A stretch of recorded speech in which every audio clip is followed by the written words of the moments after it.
Ladies and gentlemen, welcome into the next episode of Joe Kelley's Psychedelic Experience. What's going on with you, my friend? Your old pal Joe here, checking in with you on a motherfucking Monday. How's it going? How's it hanging? Listen, I hope you're doing well, my friend. I hope you're doing better than you ever thought you possibly could be doing. And if you're not, hey, that's fucking goddamn K. But do yourself a favor. Get your shit together, will you? May. We're already halfway through it. Where the fuck did it go? I feel like I was just telling y'all. Goddamn, it's the end of April, and already here we are halfway through May. So you might as well get your shit together. The year's winding down. Already, we're almost halfway through. Listen, I'm not wishing it away. I'm not trying to make you live in the future. But understand the clock keeps ticking, ladies and gentlemen. So you might as well have your fucking shit together. What does that mean, Joe? It means whatever you need it to mean. You already know what it means. You already know what you have to do. You already know what you're supposed to be doing. So just do those things, and your shit will be together. There's no secret to it. You already know. There's no magic potion. There's no fucking magic trick you can do. Some days are good, some days are bad, but stick to your guns and keep doing what you're goddamn supposed to be doing, and everything will be fine. And I think you know that deep down. Got some shows coming up, ladies and gentlemen. This week, going to be a busy one. I'll be at the Improv with my good buddy Aaron Weber in Irvine, California this Wednesday, the 17th. I'll also be at the Improv with Aaron in Ontario, Canada on the 18th. Then we'll be landing in Nashville, Tennessee on the 19th, and I'll be driving my ass out to Murray, Kentucky at the Big Apple Cafe. Come on through that one. I'm headlining. It will be fun. Allie Ray's Gastro Pub on May 28th. That's in Knoxville. I'm bringing my buddy Monty Mitchell with me. I'll also be with my good buddy Monty June 1st in Columbus, Georgia, and then June 3rd, Saturday in goddamn Fort Walton, Florida. Doing some shows with my buddy Monty. We're getting the band back together. And then June and July are kind of quiet, and then things pick back up, ladies and gentlemen. August, I'll be in goddamn Denver, Louisville, Kentucky, Cleveland, Pittsburgh, Boston. September, also going to be busy. Des Moines, Iowa, Seattle. And then there's all sorts of other stuff coming up. Tampa at the end of the year, Appleton, Wisconsin. All sorts of places. I'll be back in Bridgeport, Connecticut, too. Listen, JoeKelleyComedy.com will have all your upcoming dates. Go check it out, ladies and gentlemen. That's all the fucking business at the moment. How have you been, my friend? How was your week? Hey, happy Mother's Day to you, all right? Happy Mother's Day. I hope we all had a great Mother's Day. Maybe you yourself are a mother. If you are, I hope you had a great Mother's Day. If you have a mother, hey, I hope you had a great Mother's Day as well. Even if you don't like your mom, even if you don't get along with her, you still got to wish her the best. I still get along with my mom, so I gave her a call, wished her happy Mother's Day. We caught up. That's the most you can do, I suppose, or the best I could do. I could have drove fucking 9.5 hours and surprised her and then drove all the way back, but I didn't do that this year, all right? But happy Mother's Day. That's the whole point. Hope you had a good one with your ma, and I hope you all are still getting along, because there are people out there who don't get along with their mothers. And boy, they're always happy to let you know about it too. They're always happy to let you know that their mom is a bitch. And maybe she is, but maybe she had a reason to be, maybe she's all fucked up by the world. So she didn't know what she was doing. And being a parent's never easy, so you got to take it with stride.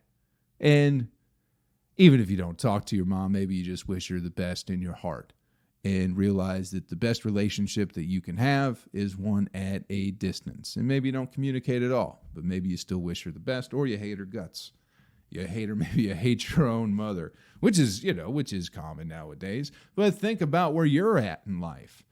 And when your mom had you, and if you were in the same position as your mother if you would have had your shit together and been able to raise a kid in her situation, in her predicament at her age or whatever, you know? Because listen, my mom she did the best she could. She did a fine job, I think, raising a couple of kids, you know? We're not we're not the best, we're not the brightest, but you know, she did the best she could with what she had. But I think about it because I have an older sister. My mom had her when she was 23 and then had me when she was 25. And if this were the 30s or the 40s, he'd be like, yeah, dude, you should be having kids by then. But it's like, you know, we were born in the late 80s, and it's just like the world was a completely different place. And even if I think about it now, if I were to have kids when I was 23 and 25, maybe I would have completely changed my life and really, you know, fucking hunkered down and be like, all right, now it's time to start raising a family and being a parent. But dude, I wouldn't have known what the fuck I was doing with a kid at 23 or 25. But I also have heard that people who have kids, having a kid gives you perspective on life and does make you change. But I don't know. I just know that if I was fucking 25 years old and I had a kid, fuck, man, I would have fucked up a bunch. I would have made a lot of mistakes. I do know that. So I can't hold anything against my parents for, you know, my perception of them dropping the ball here and there, or they could have done something different. They didn't do anything different, and there's no point in thinking about it because they can't change a goddamn thing, you know? They were dealing with their own shit too, which I think we sometimes forget about as kids and even as teenagers growing up. It takes a little bit later in life to realize, you go, holy shit, they had so much shit going on in their life. Of course, they couldn't tend to my every want and useless need that I had as a child, you know? But if anybody should have hatred for their mother, it should be your old pal Joe. Being honest with you, my mom I've never even mentioned this. I don't think I've mentioned this to anybody ever. The only people who know this already. But yeah, if anybody should be mad at their mom, it should be me. Dude, my mom fucking raised me in the Girl Scouts for like the first 6 years of my life. I've been thinking about this a lot lately because it's like, oh, it makes who I am now make a little bit of sense. Sometimes I'm a sassy little bitch, you know? And I think it's because I was raised in the goddamn Girl Scouts. She wasn't making me sell cookies or anything like that. I wasn't earning any fucking badges, okay? But my sister was in the Girl Scouts, as most young ladies are nowadays, and young men. Listen, I was breaking gender stereotypes before it was cool. I was a boy in the Girl Scouts, you know? Fucking way ahead of my time. Way, way ahead of my time. And no one was getting mad about it because I wasn't stealing any cookie sales or anything. I wasn't competing with the other girls. I was just going on their fun trips with them. That was my mom's whole thing is like, well, if your sister gets to go on a trip somewhere, you'll be upset. So you might as well come on these trips too and go to the amusement parks and all this and that shit. So that's the extent of me participating in the Girl Scouts, all right? I wasn't making shit. I wasn't putting glitter on stuff. And I certainly wasn't selling no goddamn cookies, all right? But I was raised, me and my two other buddies too, Alonzo and Brennan, we were all raised in the Girl Scouts growing up. And now we're all kind of half gay artists in a way. It's funny how that works out. I believe they're married and have children. I believe. I don't really know. I haven't kept up with them in a long fucking time, man. Those two fellas were my first two friends. And both of our moms were Girl Scout leaders, so they just took us on trips with them. I believe Alonzo makes music. I believe Brennan is a producer of some kind. And then your old pal Joe's making with the yucks. So we all got in touch with our insides at a very young age. And as we got older, we wanted to take those feelings that were inside and express them to the world. Through music or, you know, I believe Brennan makes television, movies, stuff like that. And with me, I like to talk about assholes in front of people, in front of rooms of strangers, you know. And I give a lot of credit to the Girl Scouts for that. Had it not been me, fucking pretending to be a goddamn lady in my young age, I don't think I ever would have it in me to be on stage tap dancing still. If I would have been in the Boy shit, man, I might be fucking building something. Had I been a Boy Scout, I might be, doing like a real job, doing some steel work or building bridges, making the infrastructure of America better, perhaps owning a multi-million-dollar business. But I was in the Girl Scouts, so I just talk about assholes in front of strangers and try and make them smile, Anyway, that's what the whole point is. If anybody should be mad at their mother and disown her, it should be me for fucking me up the way she did.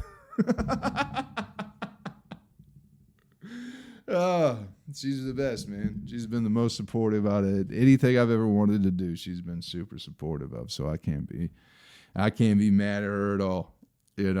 She came out to open mics when I was just starting, shitty fucking dive bar open mics, coming down to Murfreesboro, Tennessee to watch me, do like 10, 15 minutes, probably when I had no business doing it, but she's been rock solid. So happy Mother's Day. I hope your mother's still around, and if she's not, God bless. And I hope you have the best relationship you can possibly have, even if it's not what you imagine it would be like, because that's life. Life is never what you expect it should be, because we're all brainwashed by fucking television now. So we all think, we all have ideas of what love is and what family is, and rather than just accepting the uniqueness of the love and family you have, we wish it would be more like fucking Boy Meets World or goddamn, Saved by the Bell, Modern Family. What was the other one? Seventh Heaven. Everybody wanted a Seventh Heaven family. Everybody wanted the good mother and the good father, and going, you're smoking weed. Oh no, that means you're going to be a criminal. You're going to be a rapist later on in life because you're smoking weed now at 15. That's what we all really wanted, the Seventh Heaven family. Then come to find out that Seventh Heaven fella, the dad in there, well, he was old, doing the old Epstein out there, right?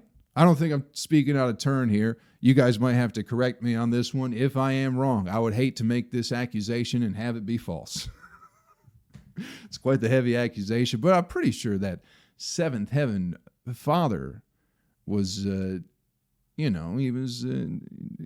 was expressing his love in a way that that is frowned upon.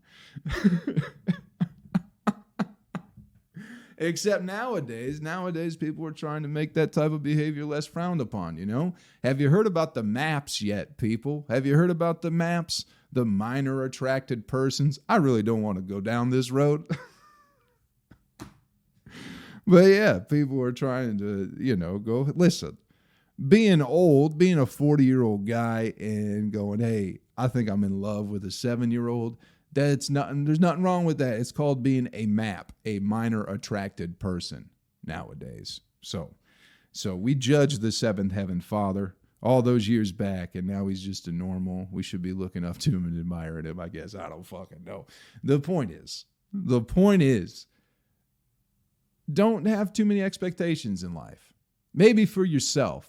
Maybe have expectations for yourself and what you're capable of, but outside of things you can't control, be the happiest you can with what you got. Especially family and love. Sure, it ain't fucking, it ain't goddamn Laverne and Shirley type of love, but it's still pretty good.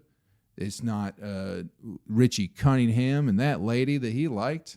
I don't remember her name, but, it's still pretty good. You got love in your life, that's all you fucking need. It ain't going to look the same for everybody, goddammit. It's going to look a little bit different. So cherish what you got, and, that's it. Don't covet thy neighbor's goods or thy neighbor's relationships. And also understand everything they feed you is a lie anyway. The happiest people on the internet are always the most miserable. You ever see somebody who has a great relationship on the internet, and then when you meet them, there's like, oh, you guys don't care for each other much at all. You know, it's always the same shit. It's fucking one day it's like I'm so happy to have met my life partner and nothing could ever break a bond this strong, and I love you with all of my being and every ounce of my heart and until my last breath. And then 2 days later they're like, he was fucking my sister-in-law, which would be his own sister. It's a disgusting situation, but it's always those types of people who want to make you think things are great. And, you know, and then they're just yelling at each other all the time.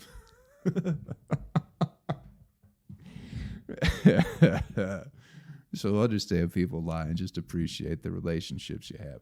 Anyway, people, what have you been up to? What have you been doing with your life? Have you been, what's new with you? Have you embarked on any new journeys? Listen, I joined the YMCA a couple weeks ago. I've been going to the Y. I've been doing some swimming and playing basketball, lifting some weights and doing some kettlebells. And the Y is a good time, sitting in the sauna, real good time, you know.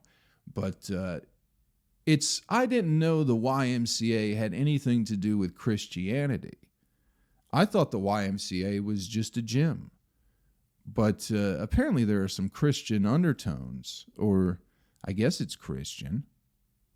I assume it's Christian undertones. They talk about Jesus and have Bible quotes, so I assume it's some sort of Christianity going on there, maybe some Catholicism. I'm not too sure, but I had no idea. I thought it was a gym. I thought it was a place you would go and, like, after work, and then have, you do gay stuff in the locker room, and then you go home to your family. That's what I thought the Y was, mainly because of that song, by the Village People. They had that YMCA song, and I'm pretty sure it was all like, hey, we go to the YMCA to have sex. And that's fine, but I never heard a song about the YMCA praising Jesus before. So that was a little bit of a culture shock, I thought I was going to be in there having to fend off,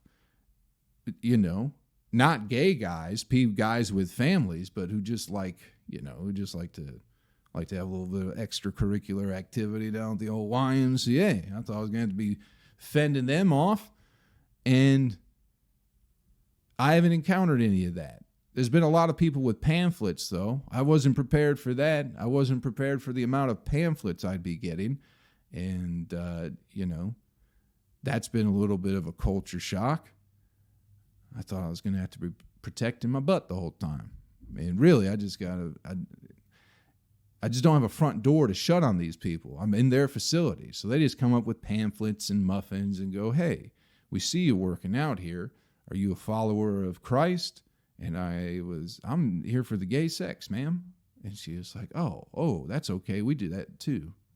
So,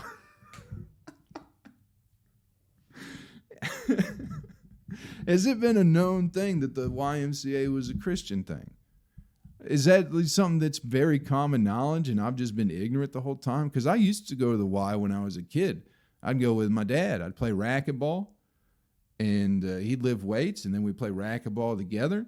But I don't remember any Bible quotes. I don't remember any sort of Christian undertones. And maybe it's just this one particular YMCA. I don't know. I've been left with a lot of questions since going there, but I have been enjoying myself. It's good. It's a good place to go and work out, And the lack of gay sex is okay. I'm accepting that. I'm accepting that I'm going to have to go somewhere else for that instead of the YMCA. Not that that's not going on. I would just feel weird about doing that type of stuff in a house of God. That's the only thing that is kind of like, ugh. Because people say God's watching all the time, but you can't look everywhere, always, forever. But he's probably keeping a close eye on his facilities like the YMCA. So, anyway, in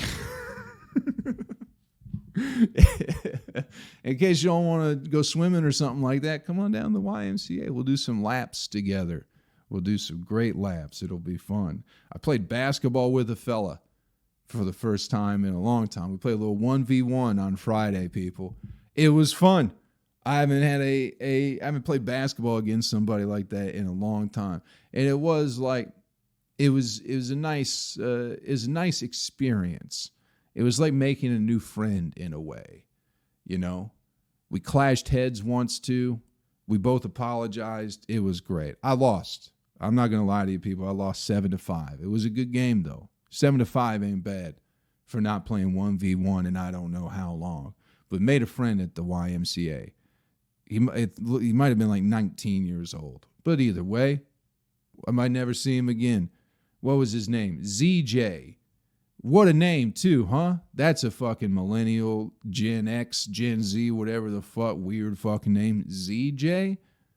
I've heard of CJ, but never a ZJ. But this fella could ball. Anyway. Just making friends at the YMCA and had no idea that they had nothing to do with,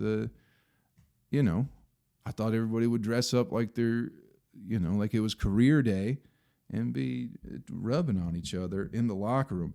The other thing is like at the Y, or just locker rooms in general, I guess, is like, I'm a grown man, okay? So seeing another man naked, it's like, all right, been down this road before. I've seen some naked men in my day. This ain't no thing. And I also have no issues with a naked man talking to me either. It's just part, we're just in here in the locker room having a nice conversation, watching fucking football games from 1998 all goddamn day. Don't know why that's a thing. All they do is show old football games. It's like there's stuff going on right now. It's not necessarily football, but holy hell, it's just obnoxious. But I can deal with a naked man talking to me. It's when a man is talking to you and then starts undressing is where it gets a little bit weird for me. Because I don't know why. I can't figure out why that seems different than a man just being naked. Something about taking off your clothes in front of somebody. If your clothes are already off, I understand that more. When you're taking your clothes off, it seems like you're trying to be seductive, Because I don't know why. It just seems so fucking weird to watch a dude go, oh, fucking, did you watch the fucking Golden State game last night? I'm like, nah, dude. He's like, wow, man, it was such a good game. They had him in the second quarter. The start of that third quarter was a little slow. And then all of a sudden he just fucking pulls his dick out. Like he just takes his pants off. He's not just whipping out his tallywhacker. But there's just something weirder about that to me than just being a naked guy going, hey, that was a fucking good game last night. I go, hell yeah, dude, it sure was.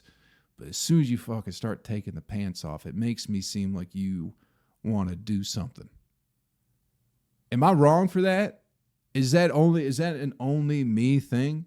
How do you feel if you're around just a naked person compared to if somebody starts getting naked in front of you? Mid-conversation, too. Maybe that's why maybe it's just more normal to them, and that's why they're like, well, I'm fucking changing my clothes anyway, and we're talking, so I'm just going to keep doing it. But I don't know.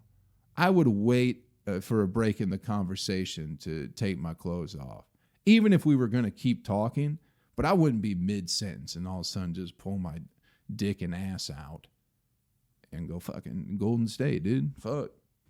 It's just weird. Am I wrong for that, people? Am I wrong for that? Should I accept both of them the same way? Should I be feeling the same way? Should I be okay talking to a naked guy? And should I have that same exact feeling when a guy starts to get naked? I don't know. One makes me feel strange. It makes me feel uncomfortable. Anytime I've gotten naked in front of somebody, it's because I've been trying to fuck. You know what I mean? But if I'm already naked, I probably just got done taking a shit or something like that. It's probably hot. Probably had some jalapenos the night before. So sometimes you got to get completely naked when you're taking a shit just to cool off. Ladies, do you know about that? Do y'all ever take such a hot shit you got to get completely butt-ass naked while you're on the toilet? Fellas, we know that's true, right? I'm not the only man doing that sometimes where it's like, God damn, this shit is burning.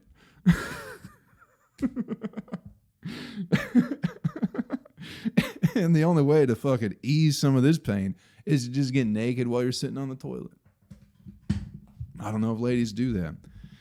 I have no idea, but I know I've known a couple of fellas. You take a hot shit, you just fucking rip off the clothes because you got no other options out there. It's not going to help a lot. It just makes you feel slightly better. Anyway. It's been a slow week, people. It's been a slow week. Hey, let's do this. Let's take a quick break, check in with the fucking sponsor. We'll be right back, all right? We'll be right back to Joe Kelley's Psychedelic Experience. Hang in there for a second. We only got a little bit more to go. Hey, that little break was just for the audio portion of the podcast, ladies and gentlemen. So you will not get an ad other than what YouTube may or may not have played throughout the entirety of this podcast. But just letting you know, you didn't miss out on anything. Just a little ad. You can go listen to it over on Spotify, though, if you really, really want to check it out, all right? Welcome back to the podcast, everybody. Your old pal Joe, still here with you on a motherfucking Monday, all right? Thanks for sticking through the ad. I certainly do appreciate it. So, I've just been thinking about this. I had a conversation with somebody last week, and I get that we all see problems in the world and issues, and we all want the world to change, mainly for what we think is right, because it seems like we all think we know what is best for the world and how things could change, this, that, and the other. And we all see the problems with, just the corruption involved in the government and corporations and addictions to technology and other substances, whatever it is. Addiction is a wide fucking net that covers a lot of different types of behaviors, And, we were just talking, and it's the idea that you want things to change, but nobody really changes themselves, Like, so many people have this fantasy of not being involved in the modern world and, a quieter, simple life, but nobody really seems to want to make that happen for themselves. It's more of a fantasy. It's more of an idea. It's more of something you can say to feel like you're a good person or to look like a good person. Because realistically, and you guys know me, I come on here and bitch about all sorts of problems and issues that the world is going through and how things could or should be better, but it's all irrelevant. I'm just talking shit at the end of the day. But, people could change their lives very easily, but no one wants to, you got to reject this system entirely for it to actually work. At least that's what I think anyway. Maybe there is a balance between still being connected, using your phone, this, that, and the other, and still not being involved in the force-fed addiction of it, I guess, might be a good way to put it, and all the corruption and lies that go on in the world. Maybe there is a balance between that, but I really don't get it. I don't see it. I don't see it happening. And my point with this particular person was like, well, then go do that. If you want the world to change, if you want to live this quieter life, this, that, and the other, then go do that. Take your phone, throw it in the river, pack up your shit, and go out into, find a spot in the woods or in the middle of the country. Find a little plot of land where you got some farm and you don't need much, But people don't want that. They want different types of food every night of the fucking week, That's what people really want. They want the idea of going, oh, I want to be a self-sufficient person and grow my own food and just live a quiet life and have a nice little dog and a little family. And then you go, well, go do that. But then it's like, oh, but I got fucking plans to go to Arby's next Wednesday. They got 2 for 1 special on beef and cheddars, and I just can't miss that, That's what people trade their sanity for, is for goddamn 2 for 1 beef and cheddars. Because reject it all. And I guess I have an extreme point of view in this sense. And I know that's a bad word nowadays when you talk about your ideas and how you feel about the world. You shouldn't feel extreme things. Well, I do. I don't know if that necessarily makes me an extremist. as the media and everybody likes to throw out these buzzwords so easily. But I don't think there's anything wrong with extreme ideas and extreme dreams, you know? That's how you get shit done. But I think if you really have a problem with the world and how things are going, if we could all just turn our backs on it, but it will never happen. It'll never happen. Some people might, once in a while, people will. They'll fucking go, I'm tired of this shit. They'll fucking run their phone over, and you'll never see them on the internet again or hear from them. They'll be going and living life like a real creature of the earth, you know, instead of this modern hybrid, half technology, fucking brainwashed, soulless species that we've become. But I just find it fascinating that people find all these problems to complain about and don't want to do anything about it. It's always up to somebody else. It's always up to change the system, but the system's already in place and it's not going to change. You either make a new system or you reject it entirely. And if you reject it entirely, a new one will come about, you know, once the old one goes into decay. There will be a new one there, but it just blows my mind, you know, because people don't know what to do without their phones, and you know, they want fucking chicken on Monday, lasagna on Tuesday, steak on Wednesday, fucking, you know, go out to a Mexican place on Thursday. And then, you know, to have all those things, you have to deal with the stress that comes with allowing you to access those things. You know what I mean? If that makes any sense. It's just people always want to fucking go, oh man, I want to just live in the woods somewhere and just have peace and quiet. But nobody ever does it. But everybody fantasizes about it. But again, I think it's just people talking shit, you know? Because when I had that idea to kind of reject the world, I just sold all my shit and left. And I moved to Maui. You know, it's like I'm going to be pretty much as off the grid as I can. And I'm not saying I'm better. I'm not saying I'm righteous or anything like that. But if you have an idea like that, where you are truly fed up with the way things are, you got to take an extreme action, you know. And I'm not saying fucking storm the Capitol or anything like that, but within yourself, you have to change your life entirely. But we're unfortunately caught up in habits and, I don't know, false addictions, you know, that don't mean anything to us. They don't really help us. That dopamine addiction's absolutely insane nowadays, you know, where it's you got to check the phone, you got to do this, you got to do that. Email, dopamine. Instagram, dopamine. Facebook, dopamine. It's all dopamine. And I'm trying to deal with that too. You know, I haven't been as interactive on Facebook lately or on social media in general, just with like, you know, people commenting and shit like that. There was a point where I was trying to reply to everybody's comment just because, you know, I want to know, I just let you know I appreciate the shit you say, but it was making me depressed, dude. It really was. The come up, as my Facebook started to grow or whatever, my following started to grow, and then I started to try and be more interactive with everybody. It fucking bummed me out, man. And I couldn't figure out why it was. And it's like, oh, it's because you're getting these little tiny hits of dopamine constantly now throughout the day. And it's sucking the life out of you. So I had to take a break from it.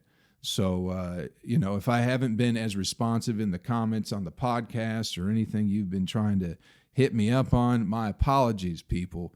But it is for my own fucking mental stability that I kind of am stepping away from that a little bit. I use my phone like, I don't know how to turn it off, but it lets me know how much of my phone I've been using.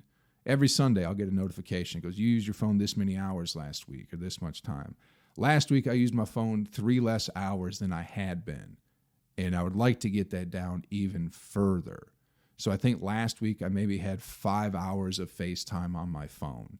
And that still seems like a bit much. Because realistically, I can get my shit done here and there and the other, and then, you know, I can use the computer to check the email. But anyway, I'm just trying to take a step back from that. So if I'm not trying to hurt anybody's feelings, if I'm not ignoring you or anything like that, it's just for my own sake. I can't I can't be so caught up in those comments. And a big part of it is like trying to keep the train moving and keep the following growing and trying to make sure I'm staying interactive with people. And the more comments, the more in the algorithm, the more this, the more that. And it's like, I just can't do it.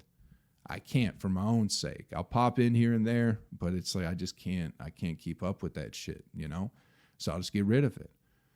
And it does worry me because I'm still trying to make this comedy thing work. And it's like, will I suffer repercussions from not being as active on social media that is going to affect my comedy career in some way? And it might. And if it does, I got to let it happen. I just got to let it happen that way. If it does affect it negatively, it is what it is. I can't fucking deal with the other aspect of being more active on social media, which is depressing at the end of the day. It's super fucking depressing for whatever reason. I mean, it's great. I like the comments. I like, positive feedback from people. The negative feedback I find hilarious. I laugh at the negative comments most of the time, but it's just the continuing to try and be involved in the comments that was fucking with me. So I take it a step back from it, and you got to. If you really want to change yourself or the world, you got to step back from it and figure out something different. So if the world is a real fucking problem, if you see true problems with the world and how society is ran and, how our culture is going, then do something about it. Quit going along for the ride. And that doesn't mean you got to change the world, because you're not going to change the world. You can change yourself, though. Or just quit talking shit. Accept that you are pretty content with your fucking Arby's and your Wendy's and your Netflix and your Hulu and all these fucking nice toys and fun stuff that we got going on, and quit bullshitting yourself. And maybe you'll find a little bit more peace in there instead of going, oh, I hate the world, but I can't fucking, oh, I love it. I hate it. I love it. I hate it. I can't get away from it. Just accept that you love it and then carry on and understand that you aren't going to change no matter, because you don't really want to at the end of the day. But anyway, there's a little rambling about changes in your own life you should make. It's just, man, I've heard that same conversation so many times over and over and over again. And everyone just does the same shit. They go, man, I want to do all this and that and live a quiet life. And then they never fucking do.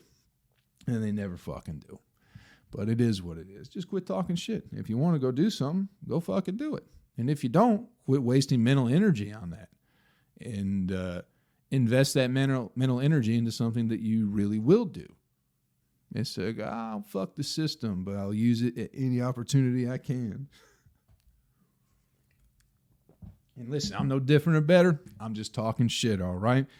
Let's, I don't know. Do we want to talk about this shit? Has anybody, and this is a question my buddy Aaron has asked me quite a bit. I don't know.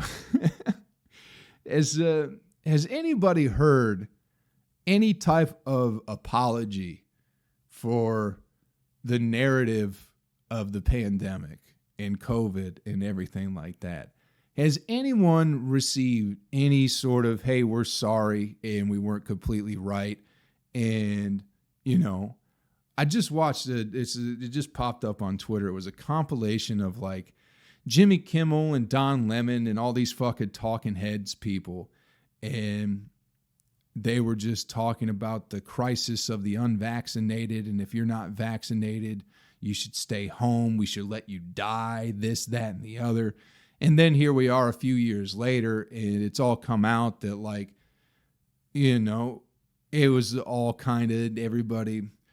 I'm not going to say it was all lies and bullshit. Let's call it hysteria instead. Let's call it that instead. I think that's a good word for the reaction to the virus that hit the world, a little bit of hysteria. I don't want to say lies and bullshit, because then we can get in arguments. But I think we can all agree, whether it was for good or bad, there was a bit of hysteria involved in the pandemic. And it's all come out in the wash now that it's like there was no need for that type of hysteria. There was no need to be wishing death upon people. And no one's come back and said, hey, I fucked up.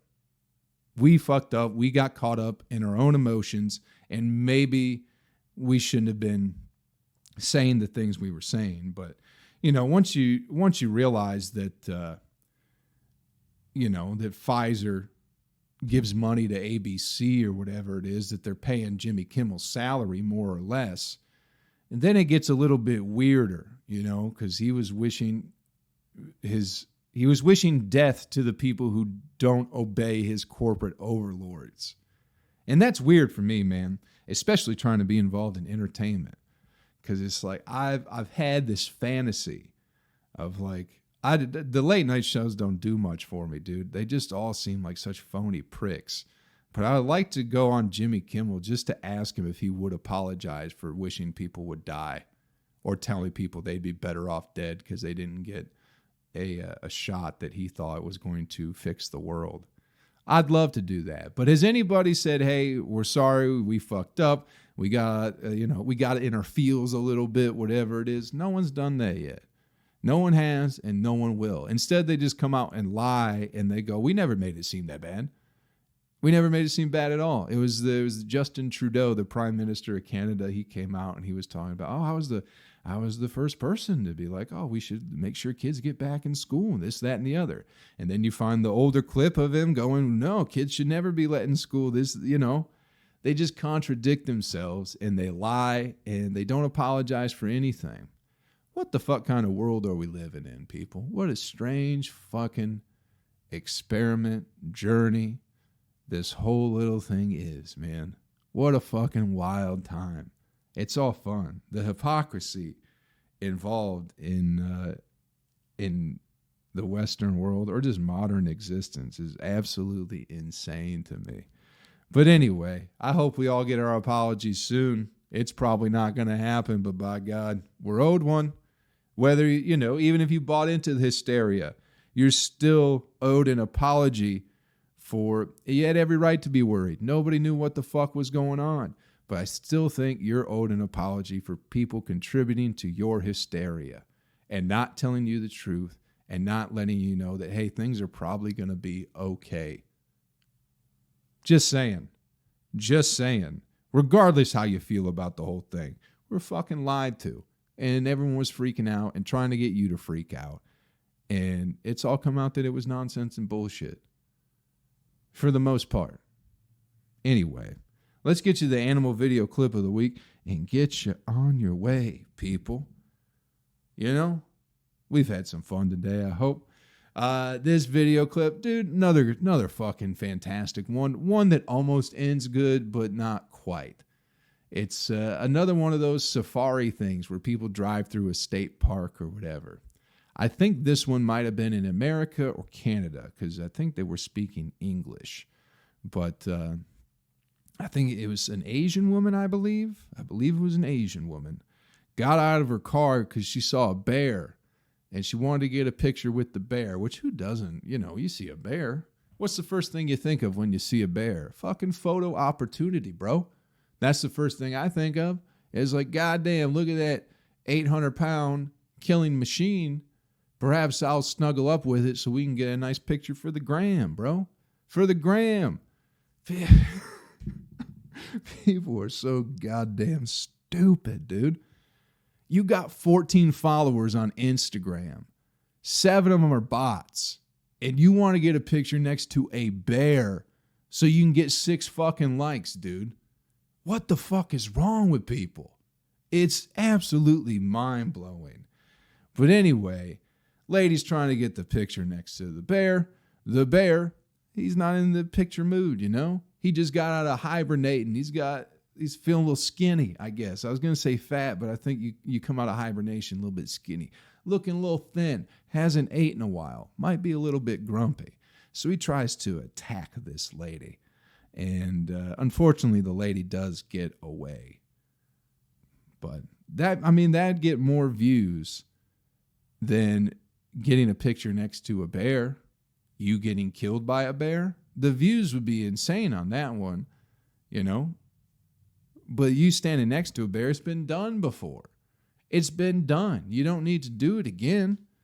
So, I think you're going to get what you wish for in the end. If you want the views, people, if you want to stand on top of the Empire State Building and get a nice selfie, and you happen to fall off, you'll get the fucking views. You'll still get the views.